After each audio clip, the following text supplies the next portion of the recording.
All right, ladies and gentlemen, non-binary, undisclosed, whoever's out there, welcome to This Costa Rican Life. I'm Justin McCarter.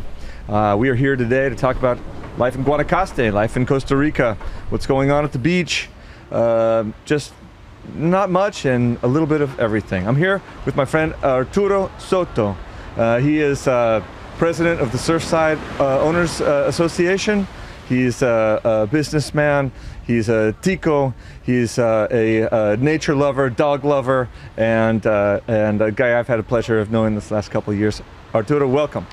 Thank you, Justin. It is a pleasure to be here with you and Tom and his dad as well. Yeah. It's a beautiful place, right. Beautiful morning. Finally, some sun after some rainy days. A lot of rain this year. You started coming to Guanacaste when you were a kid? Yes, my mom was born here in Nicoya. My grandfather, he was a school teacher from Alajuela, from the Central Valley. Right. And he came to Guanacaste in 1924. To teach? To teach. Really? Actually, to teach teachers to open high schools. Wow. That was his job here. And he came in 1924. And he stayed in Guanacaste until 1950. So my mom was born here in Nicoya. So my aunts and get related to people in Nicoya, and they stay here. Yeah. My mom went back to San Jose when my grandfather retired. So we used to come here every year when we were kids. I remember those long bus trips from San Jose to Nicoya. I was just thinking about when your grandfather was here. I mean, even when I got here 27 years ago, travel was tough then. I can't imagine what it must have been like trying to organize his life and his professional life and moving through these real rural communities. And there were no roads from Esparza or from Punta Arenas to Guanacaste. So they had to travel on the train from San Jose to the port of Punta Arenas and then take the boats. Really? Yes, take the boats from everywhere. The boats used to go everywhere. There were ports everywhere, and Potrero was a port back on those years too. Did they have a pier here? Yes. Really? Yeah. Over in do you remember how it was situated? There was a pier right on Punta Indio, which is right where the marina is. Yeah. And there was another here in Punta Salinas on this other area. Oh, interesting. Yeah. And the boats would come in, unload. I mean, you must have had to get everything that way. Yes. Well, in Potrero there was a big wood industry. Yes. So they took every kind of wood they had, because that was the material for construction. So there was a big boat industry in Potrero, in Tempate, on all the towns around us. So that was the main industry in the Potrero back in those years. I've seen a lot of pictures from the. Not a lot. I haven't seen that many. Okay, I've seen a couple of pictures from the 70s, and one thing that you really notice is that it really was a potrero. It really was a field. There weren't any of these big, beautiful sinicero trees or anything during that time. That's right. It was most cattle fields, and of course the wood industry had an impact on the environment. But now everything has been recovering in very, very good.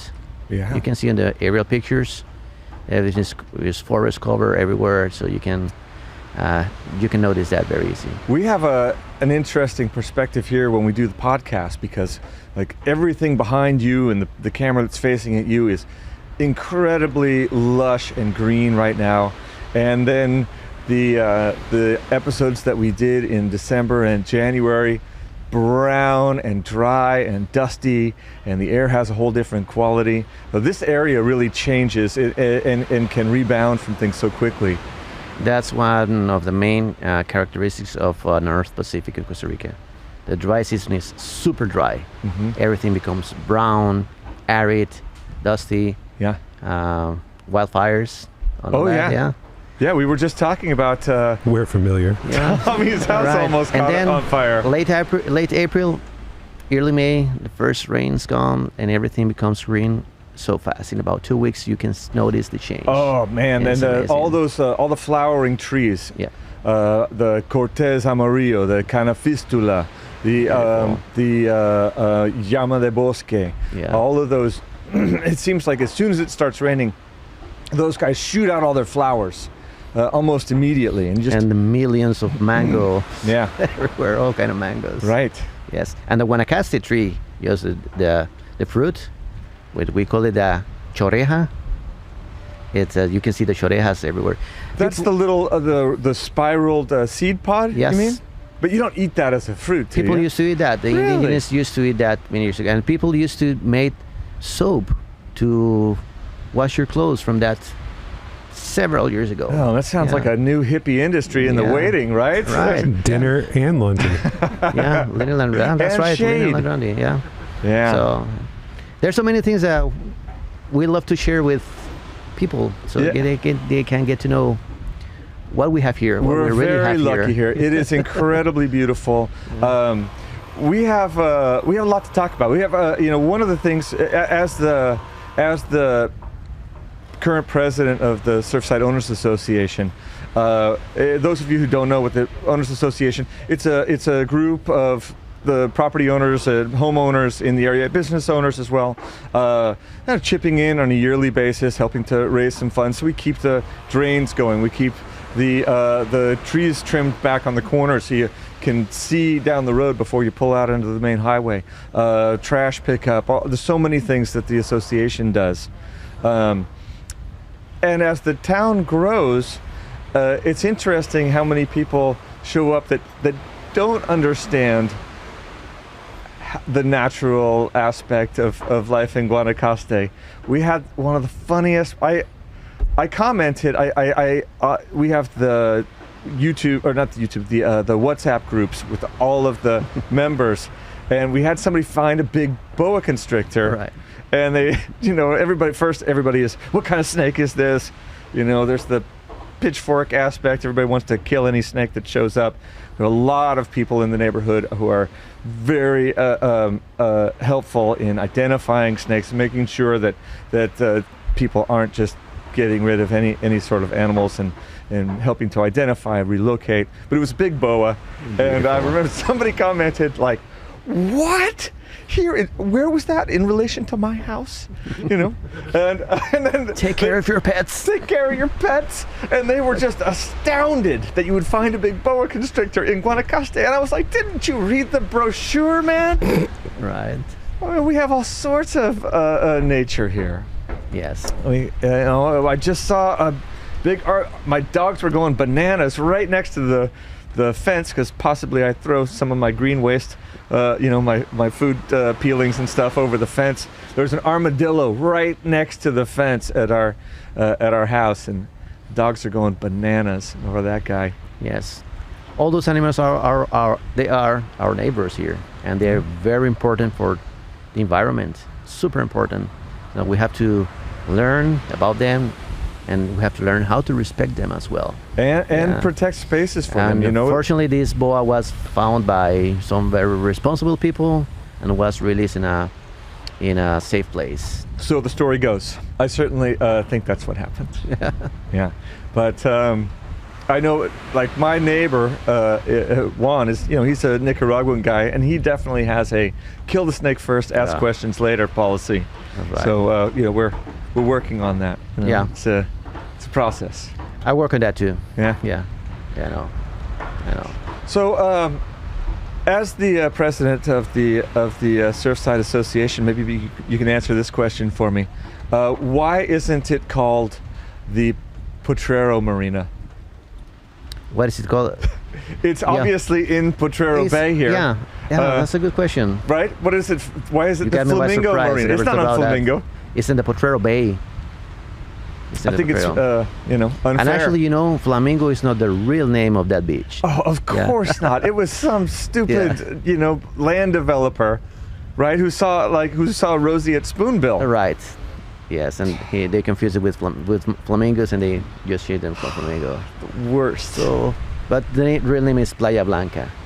The real name for Flamingo is Playa Blanca. That's the official name. Oh, it's on a the much maps. better name. That's It's a beautiful beach. Yes. It's such a pure Yes. white sand. All the beaches here have such different characteristics. Yes, but yes, the marina is inside the Potrero Bay. Yes.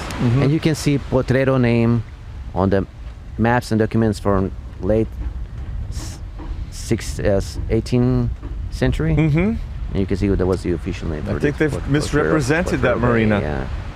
So. And there was the port of Potrero. Yeah. Before Flamingo Beach or Flamingo Marina. Before Flamingo even was misnamed and abused. What do you see for this area? Do you think the marina project they've just opened this week, reopened? You and I were both here when it was opened 25 years ago. Right. And it was a smaller affair. It wasn't quite as big a project as it is now. Well, for those years, maybe it was a big project for those years. It was a big marina for those years, you know. I think Flamingo was probably the most important there was a Flamingo town at that point in Guanacaste, right? It was back in those years, there were just 3 big important hotels in Guanacaste. Was Condobac, Flamingo Beach, and then Tamarindo Diria. Those were 25 years ago. Those were the only 3 resorts in Guanacaste. Now we have hundreds. Absolutely. So for 1924, the marina was big enough, and we remember those fishing tournaments every year. Lots of movement. Huge, yeah. A lot of hookers in those days. I heard. I didn't have. I remember because I was working there in a hotel in Flamingo. Oh, so you were? I remember all those crazy. Oh, it must have been bananas. Somebody, Craig Ledbetter, told me that Potrero was really founded on, and run by 100 fat fishermen with cigars and 80 hookers. Right. I think it was the other way around. I think it was 100 hookers chasing 80 fat fishermen. That makes more sense. Yeah. So different than your grandfather's time here. Yeah, pretty much. Yeah. What do you think? What do you think as a guy who's seen so much of the arc of this area? You know, changing for the better, changing for the worse, a little bit of both. I think right now at these times is changing for better. There's more conscious on the people and the government and the authorities about the mistakes that have done in the past, and we don't want to repeat that. We don't. But there is not a lot of recourse for the board. The municipality is dealing with their own problems and don't have a lot of people to come and even though the laws are very just, the enforcement is underfunded, shall we say? Would you agree with that? But regarding the marina, yes, I can see the example of Los Sueños Resort and Marina. They have this huge marina close to Jaco Beach, and Jaco Beach had their dark years. It was seedy, pretty bad. Yeah, dirty. It was lot of crime. Yeah. It was one kind of a place during the daytime and totally different place during the nighttime. And we saw that in Tamarindo and we saw that in Jaco Beach. But there have been some important efforts to change everything. And we are going to be part of that, just to keep track of everything and lots of communication with authorities, with the police forces, with the municipality, of course, and try to help. We want to be part of the solutions, part of the control, and keep our eyes open to any kind of threat for us or for the community, of course. We are lucky here that we're a small enough community. We can still be very active and hands-on. It's not so big that it's impossible to deal with. I've been with the board for a couple of years with you, and it is getting better. We are making all those important, especially you, I think, making great inroads in communicating with the municipality and making sure that they understand what we're doing and where we need help and. Yes, there are so many things that we want to address to the authorities, and one very important thing to prevent many bad things for the future is the education, especially for the kids. Mm-hmm. I mean, right now we all know that Potrero School is in terrible shape. Right. They haven't been able to build the new school. They have the land to do it, but haven't been able to do it yet. And then same thing in Brasilito. Yeah.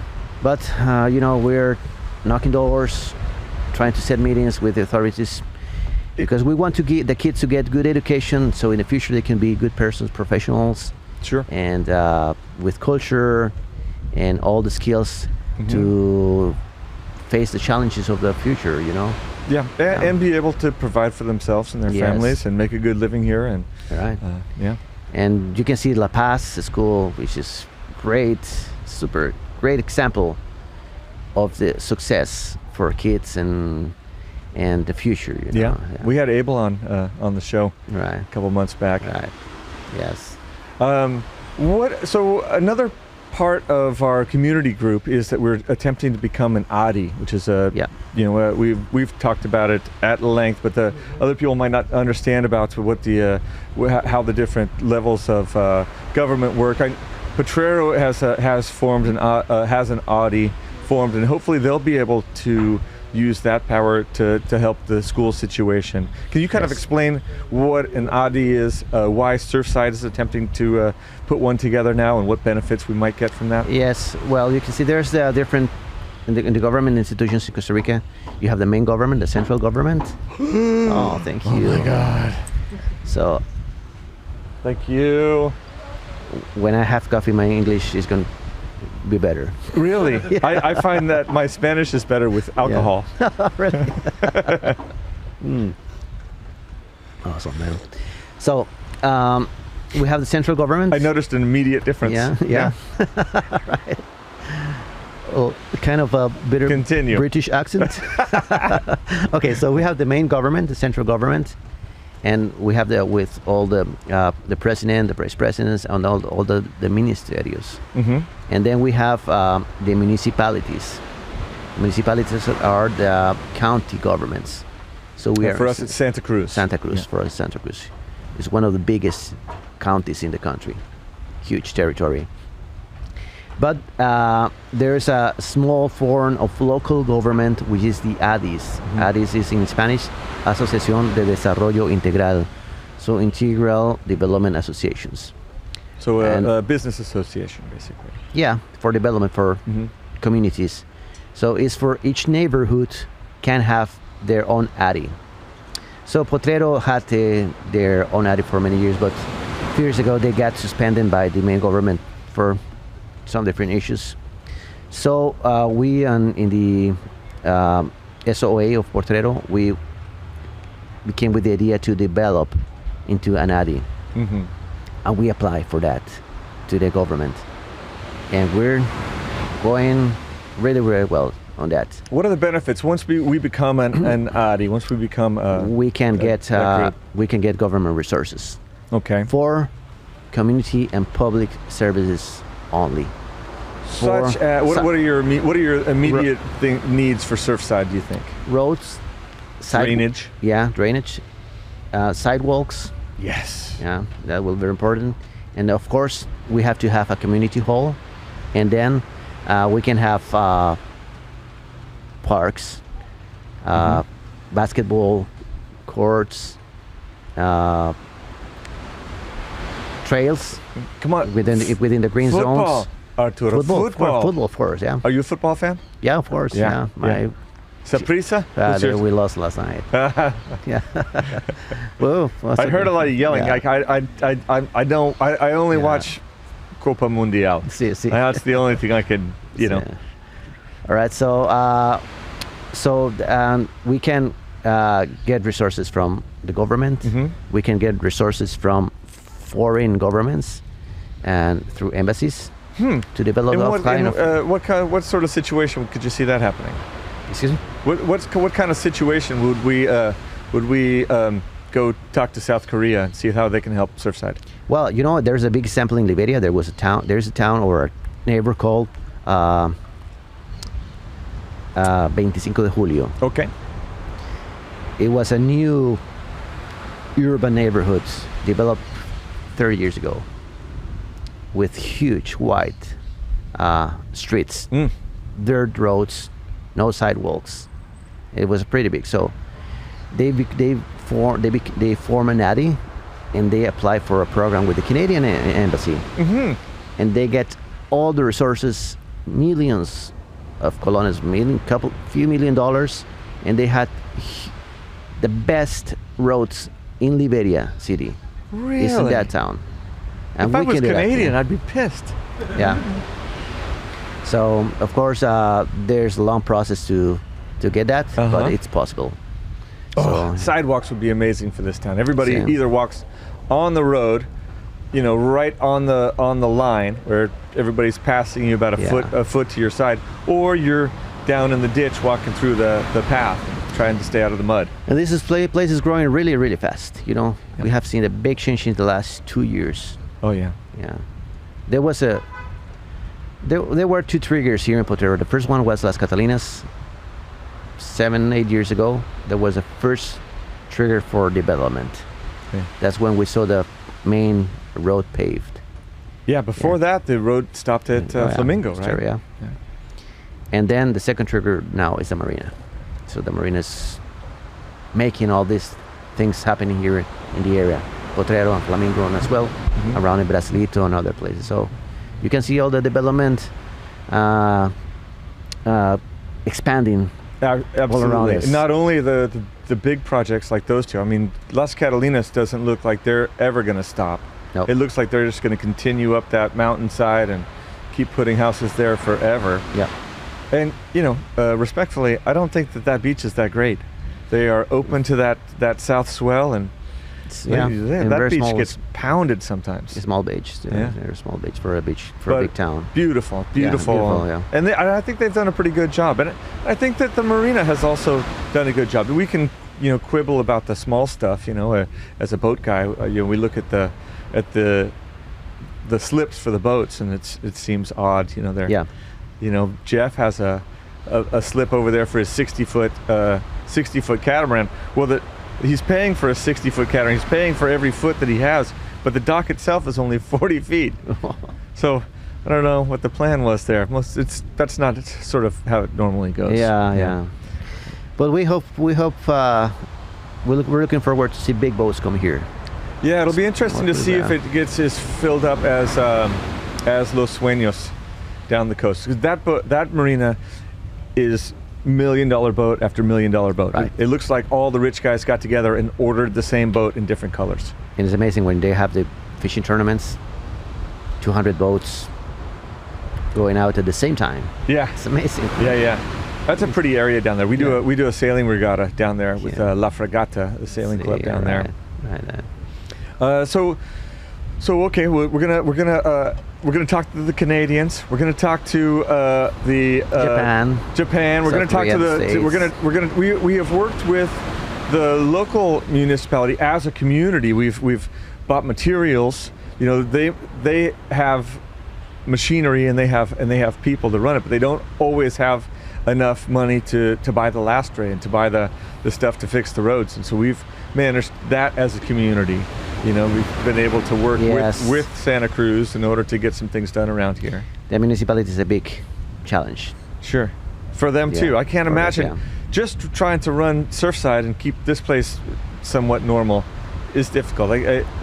Even at the Santa Cruz level, it must be very, very challenging. Yes. Because people want to run right over you. Even in this small community, people want to build whatever they want to build, and they want to do whatever they want to do. Yes. And of course, we agree that we need to have government presence here, from the main government, from the institutions, and of course from the municipality, because that's part of the order that we want to have for the future. Yeah. What do you think? What do you think is drawing everybody to this neighborhood these days? You and me, probably. We're here. Yeah, people going away. Do you mean? Yeah. I mean, no, people coming in. People coming in. People coming in. What do you think? Oh, this is a hot spot right now. Yeah. It is amazing. Suddenly, we didn't expect that. Right. I wasn't expect that. I thought it was going to be a sleepy little place forever. Yeah. At some point, I thought this was going to be Potrero forever. But 2 years ago, everything started to change really, really fast. Yeah. A lot of building. I think we have, the marina is a big impact for that. But our location, I don't understand. Like, it's not people that are planning on putting boats over there. It's a very small percentage. Mm-hmm. It's, I don't know what the draw is to have having a marina here. I guess it's just sort of a landmark. We are on the right location. Yeah. So we are in the middle or in the center between Cocoa Beach, which is a crowded place right now, and Tamarindo, which is a super crowded place. So we are on the center. Yeah, and right at the end of the 9/11. 9/11, yeah. Yes. Think they're gonna fix that river crossing? We're working on that as well with the Chamber of Tourism. We're addressing that, and there's some progress on that. Really? So do tell. Mm-hmm. Anything to report to all 7 of my viewers? No, we're just waiting for news because they already have made some inspections. And there's a little part of land they need to expropriate. Oh, okay, from the just a little piece. Yeah. So that takes time. You know, Costa Rica, everything takes a lot of time. I'm sure it'll be a fair deal. So as soon as we pass those processes, I think we have 2 bridges there. Oh, that would be amazing. It will be amazing. And I buried my car there last year. Yeah. To the dash. Right. Yeah. And this year, the river gets high pretty soon, pretty early. Yeah. I've already gone through where it was up to the floorboards on my big truck. Yeah. And, we just went through. We just went through to get my dad from the airport. And on the way, when you're going against the current, it pushed one of the inside the wheel well. There's like a plastic area, and it pushed that all the way up over the tire in my Fortuner. You might have hit that going a little too fast, Tommy. I think we might have been going a little fast, but I wanted to get speed so we can get all the way through it because it's full right now. It's like it's all the way up to the bumper on my truck. And it pushed that plastic piece all the way up. We had to like unravel it and push it back and screw it back in, and it's full right now. I like to and the season for lost license plates has begun. Right, somebody found 3 license plates up there this last week. Right. I like to, when I'm picking up people from the airport, Tommy, maybe you want to try this next time. I like, especially at night, when you come back and you go through the river, I like to stop in the middle of the river and say, I've never seen this before. I said that. I think that river must cause more arguments between husbands and wives on vacation than any other landmark in Costa Rica. You know, I'm on the road. This is obviously not the road. We're on the map. It's on my phone. This isn't it. You know, it's really also for us at night. Yeah. Yes, very dark. All these woods. Yeah. Well, that's where the La Mona and the Chupacabras shows up. Right. Oh, La Mona is, I'm familiar, as a guy who grew up near Mexico with the Chupacabra. But La Mona is more of a Costa Rican fable. Yeah, La Mona or La Mica. Yes. It appears to men at night. Drunk men. I mean, when you're drunk, you can talk to the iguanas and you can have a nice conversation with your dog and you can see La Mona and all that. Yeah. People really do believe in that here. Really? Yes. Yeah, that's nice. And they hear it on their roofs at night. So the Mona is a beautiful, curvaceous woman with the face of a horse. Is that right? No. That's okay. You just totally made that up. No, that is another one. That's La Segua. That's the Segua. Okay, I knew I had one. Okay, what's the Mona? La Mona is a beautiful lady that at night becomes hairy and it becomes like a monster. And it jumps on the guy, it scratches the hell out of them and attack them. Yes, but you have to be drunk for that to happen. Right. Yes. Yeah. So the guys get at home, after a huge party at night, and they can become dirty, scratch, and all that. So they get home and the wife, what happened to you, darling? Oh, La Mona attacked me. Yeah, attacked by La Mona. So they call the neighbors and he just got attacked for La Mona and she's right there. And the men go back out to search for the Mona, and they keep walking and they go back to the cantina and keep drinking. Oh, I think we've got to revive this in Surfside. That sounds like. I remember 25 years ago when I was a Flamingo, we used to live here in Potrero, so we went to Amberes one night after work. The famous Amberes. Yeah. So we didn't have a car, there were no taxis, there were nothing. We had to come back walking about 3 kilometers, and they were so very, very dark places. You don't even see your hand. So I was walking back with these co-workers, and I start saying, okay, I think I can hear La Mona. And they say, don't call it. If you call it, they will come. And I say, I can hear it. I can hear it. And they start running in the dark. In the dark. And I was by myself walking slow, nice for 10 more minutes, and nothing happened, of course. It really seems they really believe it. It really seems like we could set some people up with this idea. We can start talking about it, and then we'll set somebody up in the bushes, and we'll film the whole thing. Right. Yeah, you in, Tommy? I'm down. Yeah. Candid camera. Here where you live, that's where the Mona is, right? Oh, great. Yeah, that explains quite a bit, actually. Just pay attention to the sounds and all that. Uh-huh. Don't go out of the light. Yeah. Hopefully those cars don't break down again. Yeah. We can just roll down the hill. We'll be fine. No more rolling down the hill, Tommy. That's his. Tommy's. I don't know if that's even the story we tell. Yes. Tommy's wife was getting the kids all hooked in the car. They live on a really steep hill. Have you heard this story? No. And the one kid was up front and decided to check and see what this thing did. Oh. And that car went down the hill and rolled over, and it's real scary. Yeah. Yeah. Everybody's okay. Everybody's okay. Yeah. It's good. Yeah. Right. You learn a lesson. Yeah. I hope they so. They won't forget. No, that is not one you forget. That is not one you forget. Yeah. So what else? What else is going on? How are the dogs? Dogs are fine. Dogs are awesome. That's one thing I always really love about you is you post you love your dog so much. You post really lovely things about your dogs all the time. Yeah. Well, Robbie's been with me for almost 16 years. Really? He's an elder dog. He's in good shape. Yeah. He's just but I clap him and I understand he pays attention. Handsome guy. Yeah. And he's staying at home right now, but he was very active when Then I got Teo, which is my daughter's dog. Blue Healer, which is, but you and I, we play with all the dogs on the beach all the time. This place, Sailing Center, is a pet-friendly place, and technically, dogs have to be on a leash. That's the law. Yeah. Okay. That's the law. Yeah. And people do, some people, especially people that aren't from here, get a little put off by how many dogs there could be. And certainly people bring their dogs here, but there are also a lot of dogs that very happily are taking themselves to the beach and just come up here to chit chat just like the humans. Like they roll in, sniff around, see what's going on at the sailing center. Probably do their business in the lawn and then head on off. Yeah.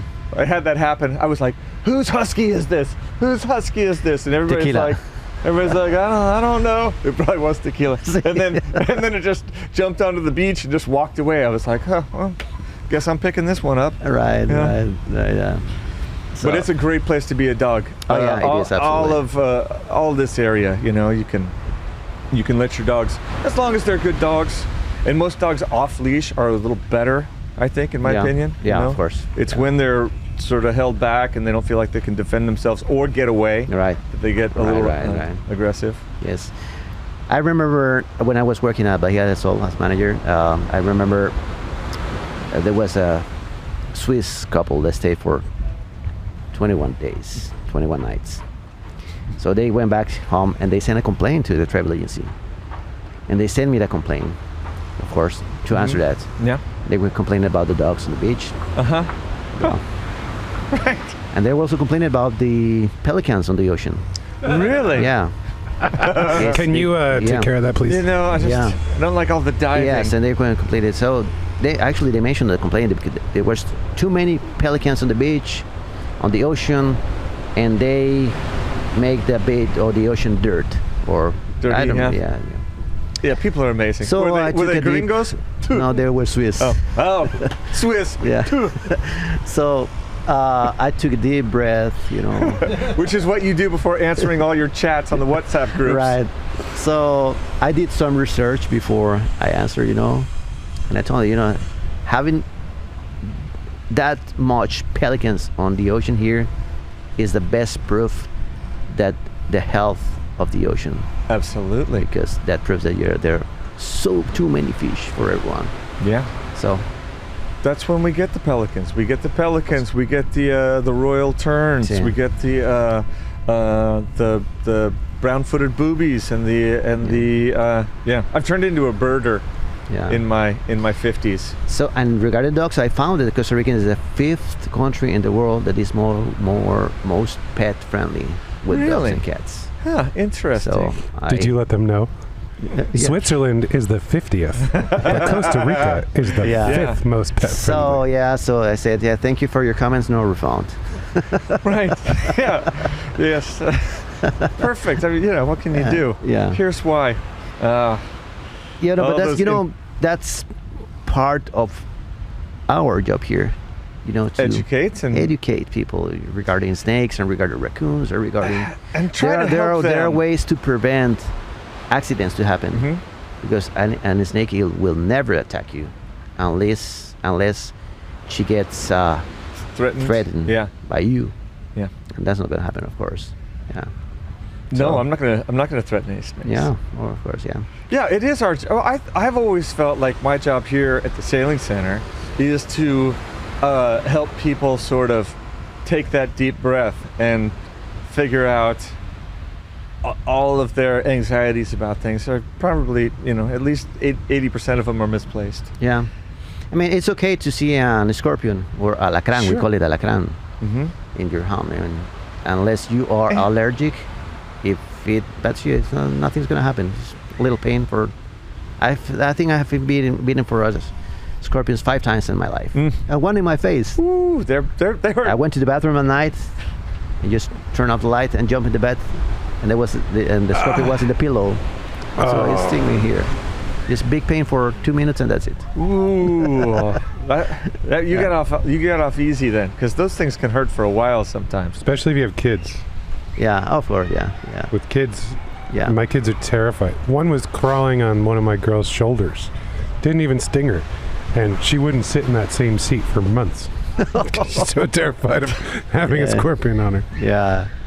That's good. They got to learn that there's, stuff out there. You just life move experiences. on. You got to move on. Life experiences, life hurts, get over it. We have some friends that have Airbnb, and the people came and complained that there were ants in the room. Yeah. Man, if you come to Costa Rica and you can't handle an ant on the wall, you should just head home immediately. All right? Yeah. All 6 of you out there viewing this video, ants, especially in Costa Rica, they come in, they clean out. I went to the bathroom last night. There was no scorpion on my pillow when I got back, but when I got into the bathroom, I looked down and I could see this little swarming mass, so I turned on the lights just to make sure it wasn't a scorpion, and it was a ton of ants on top of something, and I thought about doing something about it, and then I thought, let's just let them do what they're doing. And in the morning, they were all gone, and whatever little dead June bug was there, whatever, they had cleaned that guy away. Yes. So and now you have seen the soldier ants on the fields. Amazing, they made a highway. Yeah. And you can see them there for a couple of days, then they keep moving on the forest. It's amazing. Yeah, you just got to let them be. They roll in. Yes. They clean things out, then they move on. Right. A lot of people come down here and they want to, especially the last couple of years, everybody wants to tell you their views about coronavirus or world politics or The vaccine. Man, I got about a 4-second fuse on that stuff. So my technique for those people, because I'm again trying to help them, just like those Swiss dog haters, is as soon as they start talking about that stuff, I say, "Wait, is that a whale?" Right. And then that'll distract them for a second, and then if they launch back in, I'll just do it again until they finally stop. Yeah. I mean, I'm sure that was a whale. Maybe it's dolphin. What do you think? And like, let's focus on what's actually here. Let's focus on what's in front of us. If you're down here at the sailing center, you're not that worried about the coronavirus, and you're no expert. So let's just look out at the place that we are and enjoy it. And yes, tell them to see or hear that. It's like a speech called "Wear Sunscreen." Have you heard that? No. Wear sunscreen. Just look at it on Facebook or Google it. Okay. It's a very nice speech after a high school graduation or something like that. Okay. Wear sunscreen. Wear sunscreen. I'll look it up. Oh, I'll look it beautiful, up. man. Ladies and gentlemen, we'll tag this in the comments. Yes. Maybe. I don't know how to do that, but yes. maybe we will. Don't make more work for me. Yeah. Or there's another one, Desiderata. Desiderata. Yeah, I found that one in high school or college. Those speeches or poems, they give you some beautiful, nice tips for your life. I haven't read that one in quite a while. I need to go back and reread that. Yes, you all take a look at those videos or poems. You will love them. Yeah. Well, and pay Arturo, attention. yeah. And pay attention to what's around you, because we're lucky here, and we need to enjoy what's here now. There are so many things in life to enjoy, and laugh and smile and and experience. Yeah. It's right around you. Yeah. Definitely. Yeah. We're lucky to be here, and we're lucky to have you in the community with us, Arturo. Yeah. Hey, thanks for coming in today, man. I really appreciate talking to you. And thank you. It is a pleasure for me to be here too. Surrounded by all these great people, and we are working together hard to make things better for the future for us and for our kids too. Yeah. Right on. Good. Well, we'll see you at the Owners Association meeting this afternoon, right? Tomorrow afternoon. Oh, great. I gotta go check some roads. Got some time. Yeah. I got some time to make some notes, try to get something done. Right. All right. Thanks for coming in, Arturo. Thank you so much, Justin. We'll see you. Okay. Thank you, Tommy. Thank you. Tom. Thank you, Tom. We'll see you around. Thank you. Thanks for watching, everybody.